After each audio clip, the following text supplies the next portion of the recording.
6, 7, 8 வகுப்புகளுக்கான இயற்பியல் பாடவரிசையில் அடுத்தது மின்னியல் மின்னோட்டவியல்.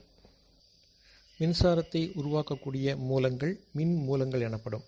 எடுத்துக்காட்டாக பேட்டரிகள். பொதுவாக மின்கலனை செல் என்றும் மின்கல அடுக்கு. தமிழ்நாட்டினுடைய மிக முக்கிய மின் உற்பத்தி நிலையங்கள் அப்படின்னு எடுத்துக்கிட்டால் அனல் மின் நிலையங்கள் கடலூர் மாவட்டத்தில் நெய்வேலி, திருவள்ளூர் மாவட்டத்தில் எண்ணூர். நீர்மின் நிலையங்கள் அப்படின்னா சேலம் மாவட்டத்தில் மேட்டூர், திருநெல்வேலி மாவட்டத்தில் பாபநாசம். அணுமின் நிலையங்கள் கல்பாக்கம், திருநெல்வேலி மாவட்டத்தில் கூடங்குளம். காற்றாலைகள் எனப்படும் மின் உற்பத்தி நிலையங்கள் கன்னியாகுமரி மாவட்டத்தில் ஆரல்வாய்மொழி, திருநெல்வேலி மாவட்டத்தில் கயத்தாறு. ஆக திருநெல்வேலி மாவட்டத்தில் மட்டும் நீர்மின் நிலையம், அணுமின் நிலையம், காற்றாலைகள் 3 மின் நிலையங்களும் திருநெல்வேலி மாவட்டத்தில் உள்ளன. மின் உற்பத்தி என்பது 2 மின்காந்தங்களுக்கு இடையில் வைக்கப்பட்டுள்ள கம்பிச்சுருள் சுழல வைக்க வேண்டும். அது டர்பைன் மூலமாக சுழல வைக்கப்படுகிறது. டர்பைன் அப்படிங்கிறது பிளேடுகள், அதாவது பல் சக்கரங்கள் அல்லது பிளேடு கிடையாது. அந்த சக்கரங்கள் சுற்றுவதன் மூலம் 2 மின்காந்தங்களுக்கு இடைப்பட்ட அந்த கம்பிச்சுருள் சுழல்வதால் மின்சாரம் தூண்டப்படுகிறது. இது பொதுவானது. இந்த டர்பைனை நாம் எதை வைத்து சுழல வைக்கிறோம் என்பதுதான் அனல் மின் நிலையம், நீர்மின் நிலையம், அணுமின் நிலையம், காற்று மின் நிலையம் அப்படின்னு சொல்லப்படக்கூடியது. நீங்கள் கையால் சொல்லப்படக்கூடியது. நீங்கள் கையால் சுற்றிங்கன்னா கையிலிருந்து நமக்கு மின்சாரம் கிடைப்பதாக நம்ம அதை சொல்லிக்கலாம். அவ்வளோதான். மின்கலன் எனப்படுவது வேதி ஆற்றலை மின்னாற்றலாக மாற்றும் ஒரு கருவி. இதில் 2 வகைகள் இருக்குது. முதன்மை மின்கலன்கள், துணை மின்கலன்கள். இதில் முதன்மை மின்கலன்கள்ங்கிறது நம்ம கடையிலேருந்து வாங்கிட்டு வந்து யூஸ் பண்ணிவிட்டு தூக்கித்துற போடுறது. அதுதான் என்னது முதன்மை மின்கலன்கள். துணை மின்கலன்கள் என்பவை ஒரு தடவை நம்ம பயன்படுத்திட்டோம்னா மீண்டும் மீண்டும் மின்னேற்றம் செய்து சார்ஜ் பண்ணிக்கிட்டு நம்ம என்ன செய்யலாம், மறுபடியும் பயன்படுத்தலாம். இப்போ கார் பேட்டரி, அப்புறம் செல்ஃபோன், அப்புறம் ரீசார்ஜபிள் லைட்ஸு, இது எல்லாமே என்னது தான் துணை மின்கலன். முதன்மை மின்கலன்களில் பல வகைகள் இருக்குது. கடையில் வாங்கக்கூடிய டி எனப்படுபவை மிகப்பெரிய மின்கலன், டி, கேபிட்டல் லெட்டர் டி. அடுத்தது சி, அதை விட சின்ன மின்கலன். டபுள் ஏ அப்படிங்கிறது கடிகாரங்களுக்கு போடக்கூடிய மின்கலன். ட்ரிபிள் ஏ, அதை விட கொஞ்சம் சின்னதாக இருக்கும் மின்கலன். ட்ரிபிள் ஏ, அதை விட கொஞ்சம் சின்னதாக இருக்கும்.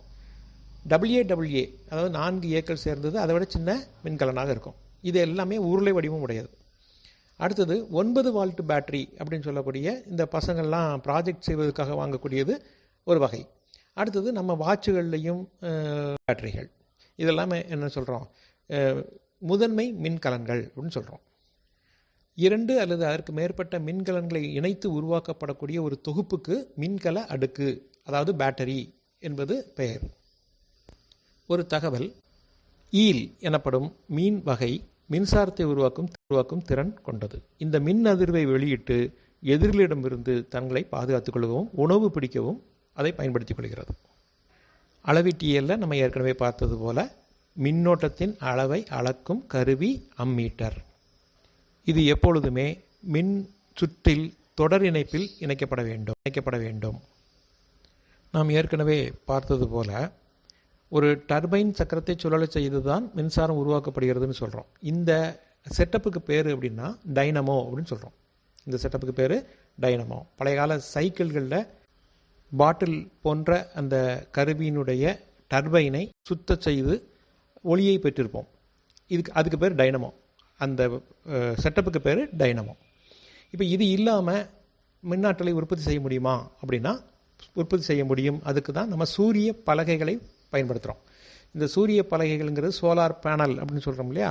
அப்போ சூரிய ஒளியை பலகைகள்ங்கிறது சோலார் பேனல் அப்படின்னு சொல்கிறோம் இல்லையா.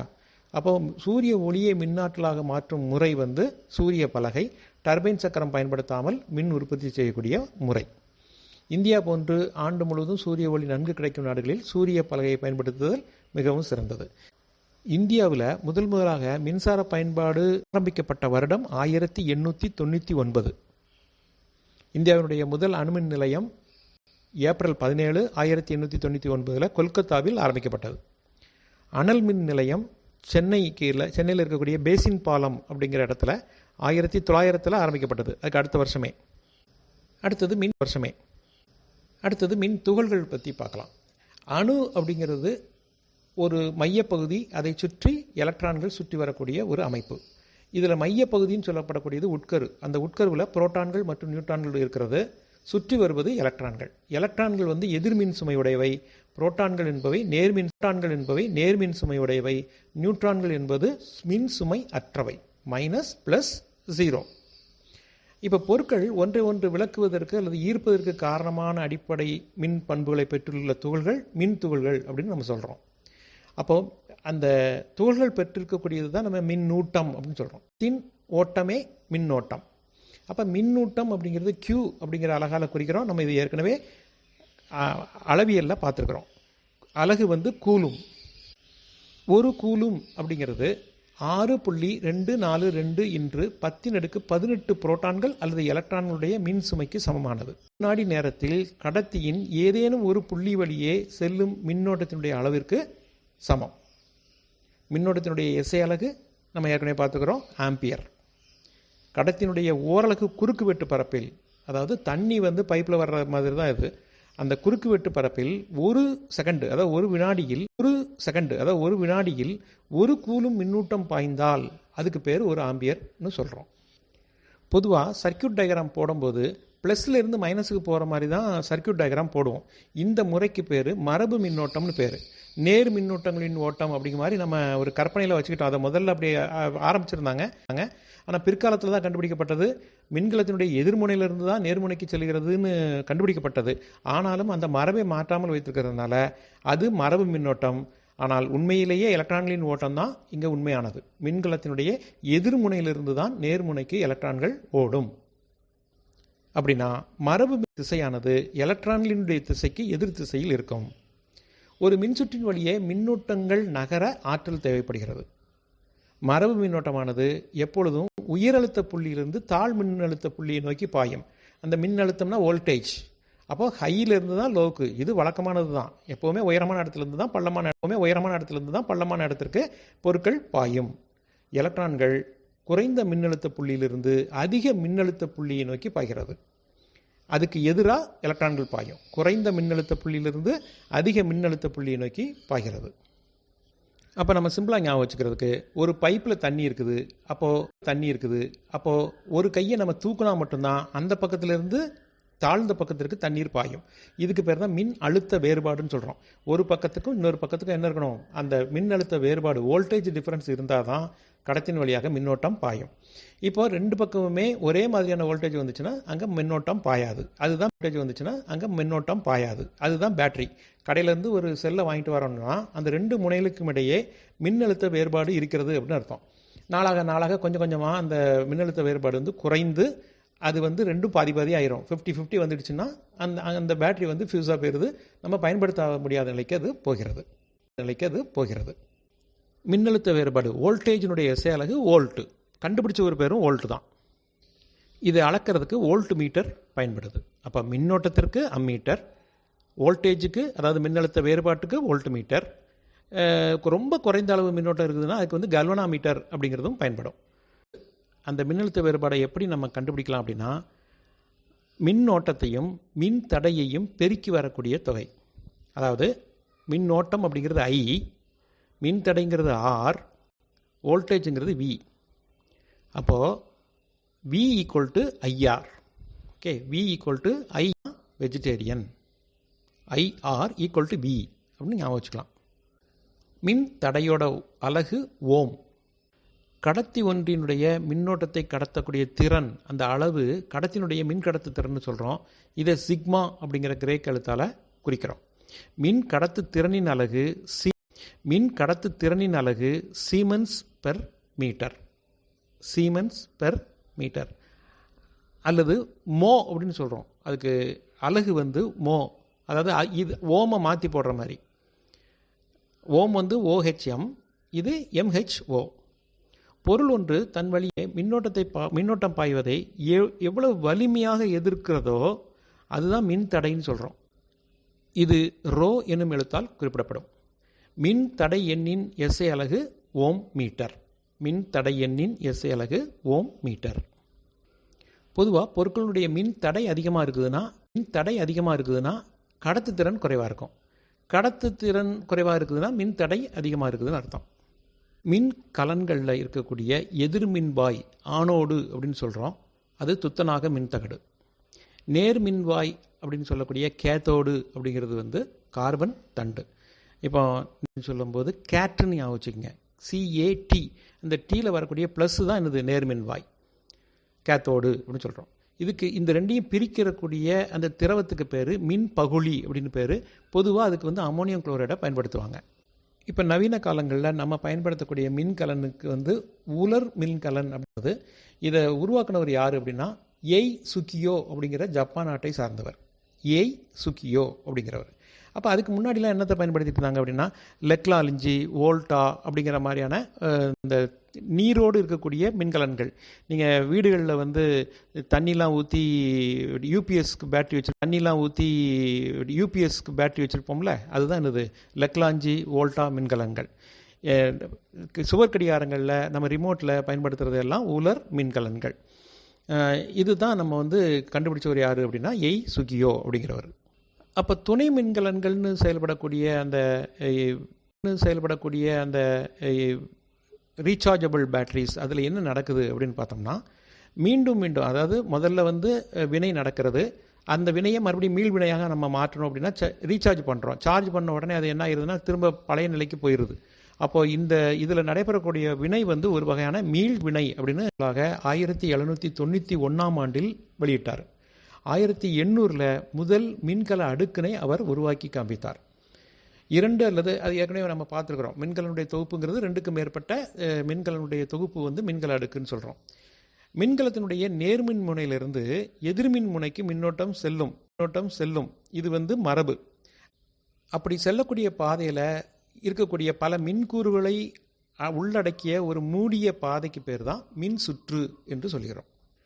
இந்த மின்சுற்று வந்து எளிய மின்சுற்று, பக்க மின்சுற்று, தொடர் மின்சுற்று அப்படின்னு 3 வகையில் நம்ம புக்கில் கொடுக்கப்பட்டோம். அப்படின்னா ஒரு மின்கலன், ஒரு சாவினா சுவிட்சு, ஒரு சாவி, ஒரு விளக்கு இருந்ததுன்னா அதுக்கு பேர் எளிய மின்சுற்று. இது தொடர் மின்சுற்று அப்படின்னு சொல்லும்போது ஒரு விளக்கு மற்றொரு விளக்குடன் இணைக்கப்பட்டு அல்லது இன்னொரு விளக்குடன் இணைக்கப்பட்டு மூன்றுமே வரிசையாக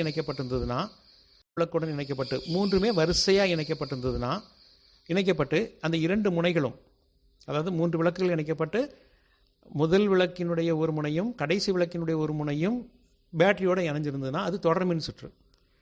அந்த சுற்றில் இருக்கக்கூடிய ஒவ்வொரு மின் விளக்கும் பேட்டரியோடு இணைக்கப்பட்டிருந்ததுன்னா அதுக்கு பேர் பக்க மின் சுற்று. சுற்றுங்கிறது சீரீஸ். நம்ம பொதுவாக அந்த இதில் எல்லாம் திருவிழாக்கள் எல்லாம் பார்க்குறோம்ல, சீரியல் பல்ப்லாம் போட்டிருப்பாங்க, அதெல்லாம் வந்து டிசைனாக அந்த டான்ஸ் ஆடுறது வைக்கிறது இதெல்லாமே பார்க்கலாம். அது வந்து தொடர் மின் சுற்று வகை. பக்க மின் சுற்றுங்கிறது வீடுகளுக்கு நம்ம பயன்படுத்தக்கூடியது. சுவிட்சை போட்டால் ஃபேன்னா ஃபேன் மட்டும் ஓடணும், மின் விளக்குனா மின் விளக்கு மட்டும் எரியணும், இந்த மாதிரி இருந்ததுன்னா அது வந்து பக்க மின் சுற்று. மட்டும் எரியணும் இந்த மாதிரி இருந்ததுன்னா அது வந்து பக்க மின் சுற்று. பொதுவாக பிவிசி அப்படிங்கிறத ஞாபகம் வச்சுக்கோங்க, இது அடிக்கடி கேட்கக்கூடிய கேள்வி. பேரலல் அப்படின்னு சொல்லக்கூடிய பக்க மின் சுற்றில் வோல்டேஜ் கான்ஸ்டன்ட், அதான் பிவிசி, சரிங்களா? பேரலல் வோல்டேஜ் வந்து கான்ஸ்டண்ட்டாக இருக்கும், மின்னோட்டம் வேறுபடும். அப்போது பேரலலில் வோல்டேஜ் கான்ஸ்டன்ட், இம்படன்ஸ் சொல்லக்கூடிய மின்னோட்டம் வேறுபடும். ஆனால் தொடர் மின் சுற்றில் வோல்டேஜ் வேறுபடும், மின்னோட்டம் மாறிலியாக இருக்கும், அதாவது அப்படியே இருக்கும். சீரீஸில் ஒரு மின் விளக்கு பழுதாயிடுச்சுன்னா மற்ற விளக்கெல்லாம் எரியாது, ஏன்னா அது வந்து சுவிட்ச் ஆஃப் ஆகிடுச்சுன்னா ஆஃபாக தான் ஆகும். ஆனால் பக்க இணைப்பில் வந்து ஒன்று தனித்தனியாக தான் இருக்கும். அதனால் ஒரு மின் விளக்கு பழுதானாலும் மற்றவைகள்லாம் ஒளிரும்.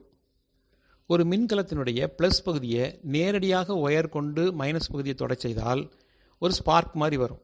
இதுக்கு பேர் தான் குறுக்கு சுற்று அப்படின்னு பேர். அப்போ இதன் மூலம் நிறைய ஆபத்துக்களை ஏற்படுத்தக்கூடியது. இப்போ மின் கம்பங்களில் தீப்பொறியெல்லாம் உண்டாகுதுன்னா அதுதான் என்னது குறுக்கு சுற்று, ஷார்ட் சர்க்கியூட் அப்படின்னு சொல்லக்கூடிய குறுக்கு சுற்று. இதுவும் ஒரு பயன்பாட்டுக்கு பயன்படுத்தப்படுது. வெல்டிங் பண்ணுறது, இந்த வெப்பம் உருவாக்குறது, இந்த இடங்கள்லாம் வந்து இந்த குறுக்கு சுற்று பயன்பாடும் இருக்கிறது. இந்த மின் துகள்கள் அப்படின்னு சொல்லப்பட்ட புரோட்டானும் ஒன்றை ஒன்று விளக்கும், எலக்ட்ரானும் புரோட்டானும் ஒன்றை ஒன்று ஈர்க்கும். எலக்ட்ரான் ஒரு பொருளிலிருந்து இன்னொரு பொருளுக்கு இடமாற்றம் அடைகிறதுக்கு 3 முறைகளில் நடைபெறும்: உராய்வு, கடத்தல் மற்றும் மின் தூண்டல். நம்ம இதுக்கு முன்னாடி படித்த வெப்பம் போலவே தான். உராய்வு அப்படின்னு சொல்லும்போது ஒன்றை ஒன்று தொட்டுடுச்சு அப்படின்னு சொன்னால் இங்கேருந்து எலக்ட்ரான் அங்கே பாஸ் ஆயிரும். கடத்துறதும் அப்படி தான், எலக்ட்ரான்கள் பாஸ் ஆகிட்டே போயிட்டுருக்கோம். ஆனால் தூண்டலில் பொறுத்த வரைக்கும் நீங்கள் ஒரு எலக்ட்ரான் இருக்கக்கூடிய ஒரு பொருளை கொஞ்சம் தூரம் தள்ளி வச்சு மின் தூண்டல் முறையில் அந்த மின்துகளை உற்பத்தி பண்ணால் எலக்ட்ரானுக்கு பதிலாக இங்கே புரோட்டான் உற்பத்தி ஆகும்.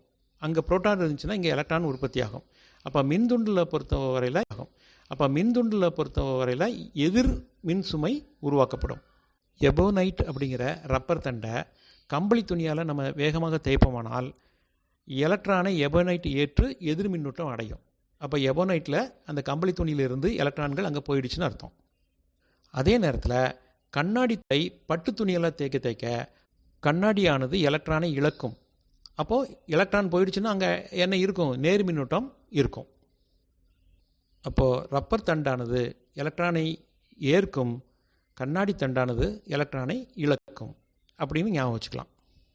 ஒரு இடத்துல மின்னூட்டம் இருக்குதா இல்லையா அப்படிங்கிறத கண்டறிய மின்னூட்டம் காட்டி அல்லது நிலைமின் காட்டி அப்படின்னு ஒரு கருவியை 1600ஆம் ஆண்டு வில்லியம் கில்பர்ட் அப்படிங்கிறவர் கண்டுபிடிச்சார். இதுக்கு வெர்சோரியம் அப்படிங்கிற பேர் உண்டு. தாங்கி ஒன்றிலிருந்து தொங்கவிடப்பட்ட உலோக ஊசிக்கு பேர் தான் வெர்சோரியம். அடுத்ததாக 1787 ஆப்ரஹாம் பென்னட் அப்படிங்கிற பிரிட்டிஷ்காரரு தங்க இலை மின்னூட்டம் காட்டி அப்படிங்கிறத கண்டுபிடிச்சார். கோல்டு லீஃப் தங்க இலை மின்னூட்டம் காட்டிங்கிறத கண்டுபிடிச்சார். இதில் தங்கம் வெள்ளி இதில் பயன்படுத்தப்பட்டது. ஒரு பொருளிலிருந்து மற்றொரு பொருளுக்கு மின் துகளை இடமாற்றம் செய்கிறது அப்படிங்கிறது மின்னேற்றம் அப்படிங்கிற பேர் கொடுக்குறோம். இப்படி மின் தூள்களை அடைந்த கடத்தி மின் தூள்களை இழக்குமானால் அதுக்கு பேர் மின் இறக்கம் அப்படின்னு பேர். இப்போ மேகங்களுக்கு இடையிலோ அல்லது மேகங்களுக்கும் பூமிக்கும் இடையிலோ மின்னிறக்கம் ஏற்பட்டால் அதுக்கு பேர் தான் மின்னல். மேகங்களுடைய மேற்பகுதி நேர் மின்னூட்டமுடைய துகள்களாலும் கீழ்ப்பகுதி இருக்கும். கிட்டத்தட்ட அது ஒரு பேட்டரி செல் மாதிரி. அதுக்கு கீழே இன்னொரு அடுக்கு நேர் மின்னூட்டமும் எதிர் மின்னூட்டமும் வந்ததுன்னா இந்த ரெண்டும் கனெக்ட் ஆகி மேலே மின்னல் நமக்கு இருப்பதை பார்க்கலாம். அதே இது மரங்கள், மலைகள், கட்டடங்கள் இதில் எதிர்மின் துகள்கள் வந்ததுன்னா மேலே இருந்து அந்த ப்ளஸ்ஸும் மின்னிறக்கம் அங்கே ஏற்படுது. தீப்பொறி, பெரும் சத்தம் உருவாக்கப்படுகிறது. இந்த இடி மின்னலின் மூலம் 30,000 செல்சியஸ் வெப்பநிலைக்கும் அதிகமான வெப்பம் தோன்றுகிறது. இடி எப்படி வருது அப்படின்னா இந்த வேகமான வெப்பத்தினால காற்று விரைவாக விரிவடையும், அப்புறம் மறுபடியும் விரிவாக சுருங்கும். அப்போ ஒரு மிக பெரும் சத்தமாக உருவாகிறது. இதில் ஒளியின் திசை வேகம் அப்படின்னு எடுத்துக்கிட்டிங்கன்னா 3 லட்சம் கிலோமீட்டர் ஒரு வினாடிக்கு. நல்லா ஞாபகம் வச்சுக்கோங்க, 3 லட்சம் கிலோமீட்டர் ஒரு வினாடிக்கு. ஒளி இது நான் சொல்கிறது லைட்டு. இப்போ அடுத்து ஒலி, சவுண்டு, அதனுடைய வெறும் 300 மீட்டர் ஒரு செகண்டுக்கு. அப்போது ஒளியினுடைய திசைவேகத்தை விட ஒலியின் திசைவேகம் மிக மிக குறைவு. அப்படிங்கிறதுனால தான் ஒளி சீக்கிரமாக நம்ம கண்ணுக்கு வந்துடும், மின்னல் சீக்கிரமாகவே நம்ம கண்ணுக்கு வந்துடும். ஓசை கேட்பதற்கு கொஞ்சம் லேட் ஆகும். மின்னல் பாதுகாப்பு நடவடிக்கை லேட் ஆகும். மின்னல் பாதுகாப்பு நடவடிக்கையை பொறுத்த வரைக்கும் திறந்த வெளியில் மரத்தடியில் நிற்கக்கூடாது. தலையை குனிந்து கொண்டு முழங்காலிடுவது நல்லது. குத்த வச்சு உட்காந்துக்கிறது அது நல்லது. வாகனங்களுக்குள் இருப்பது பாதுகாப்பானது. ஏன்னா வாகனங்களுடைய உலோக பரப்பு நிலைமின் தடுப்புறையாக செயல்படும், கீழட்டாது. அதனாலேயும் மின்னல் தாக்காமல் அது பாதுகாக்கும். அடுத்தது இடி தாங்கி அப்படின்னு சொல்லக்கூடிய கட்டடங்களை பாதுகாப்பதற்காக நம்ம பயன்படுத்தலாம். மின்னிறக்கம் அடையும் மின்னாற்றலை குறைந்த மின்தடை கொண்ட கம்பியின் மூலம் புவிக்கு இடமாற்றம் செய்யக்கூடிய முறை தான் நம்ம புவி தொடுப்பு அல்லது இடி தாங்கி அப்படின்னு சொல்கிறோம். புவி தொடுப்பு கம்பியானது நம்மளை எதிர்பாராத மின்கசிவு, மின் அதிர்ச்சி ஆபத்திலிருந்து பாதுகாக்கும். பூமி தான் மிகச்சிறந்த மின் கடத்தி. தூய நீர் மின்சாரத்தை கடத்தாது, அசுத்தமான நீர் மட்டும்தான் மின்சாரத்தை கடத்தும். ஒரு நற்கடத்தி, அதாவது மின்சாரத்தை நன்றாக கடத்தக்கூடிய கடத்தியானது மிக குறைந்த மின்தடையை கொண்டிருக்கும். எடுத்துக்காட்டாக நம்ம தாமிரத்தை சொல்லலாம். மின்சாரத்தை கடத்தா பொருட்களை நம்ம அறுதிர் கடத்திகள் அல்லது காப்பான்கள் அப்படின்னு சொல்கிறோம். எடுத்துக்காட்டு மரம், கண்ணாடி, நெகிழி, ரப்பர் இவையெல்லாம்.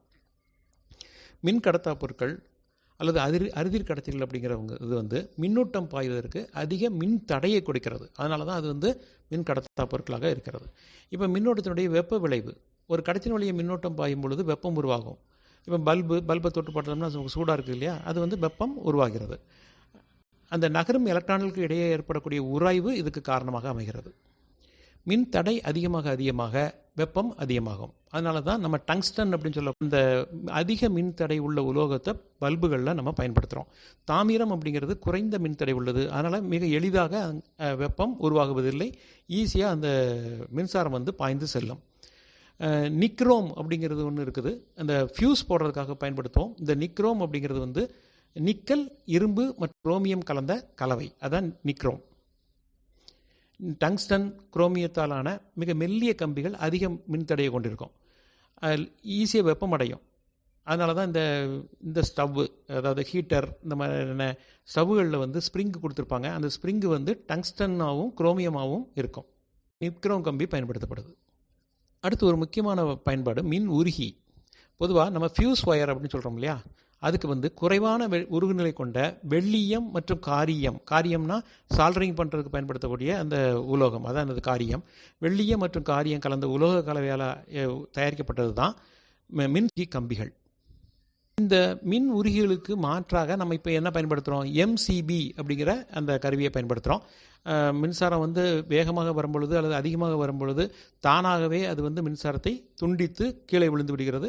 நம்ம மறுபடியும் அதை சரி செய்துக்கிட்டு, எந்த தவறோ அதை சரி செய்து மீண்டும் அதை மீட்டெடுக்கலாம்.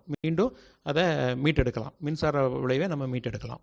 ஒரு கடத்தின் வழியே மின்சாரம் பாயும் பொழுது அந்த கடத்தியை சுற்றி ஒரு காந்தப்புலம் உருவாகிறது அப்படின்னு சொன்னவர் கிறிஸ்டியன் ஒயர்ஸ்டட் அப்படிங்கிறவர். கிறிஸ்டியன் ஒயர்ஸ்டட் அப்படிங்கிறவர் தான் இதை சொன்னார். காந்த விளைவை பற்றி சொன்னார். இந்த காந்த விளைவுடைய பயன்பாடுகள் என்னெல்லாம் இருக்குது அப்படின்னு பார்த்தீங்கன்னா, மின்காந்தம் உருவாக்க பயன்படுது. இம்மின்காந்தங்கள் கண்ணில் ஏதாவது இந்த இரும்பு தூள் பட்டுடுச்சுன்னு சொன்னால் அந்த தூள்களை நீக்கிறதுக்கு இது பயன்படுது. மின்சார மணி, பளுதூக்கி, அப்புறம் டெலிஃபோன், லிஃப்ட்டு, மின் தூக்கி, மின்சார மணி, இது எல்லாமே மின்காந்த அடிப்படையில் செயல்படுது. மின்னோட்டத்தினுடைய வேதி விளைவாக எலக்ட்ரான்கள் நேர்மின்வாயை நோக்கியும் எலக்ட்ரான்களை இழந்த துகள்கள் எதிர்மின்வாயை நோக்கியும் நகரும். இதுதான் மின்னோட்டத்தினுடைய வேதி விளைவுன்னு சொல்கிறோம்.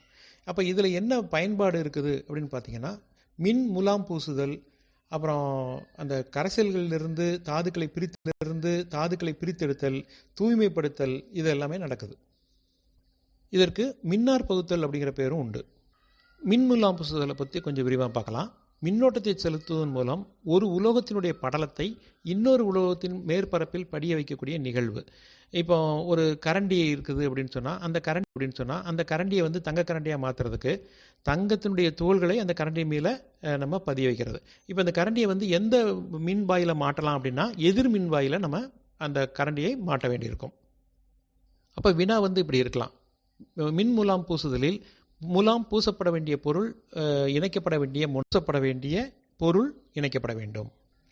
இதன் மூலம் விலை மலிவான உலோகங்கள் மீது குரோமியம் பூசப்படுவதனால துருபிடித்தல் தவிர்க்கப்படுது. கவரிங் நகைகள் தயாரிக்கப்படுது. நமது உடலில் உருவாக்கக்கூடிய மின் சைகைகள் காரணமாக தான் தசைகளே இயங்குகிறது.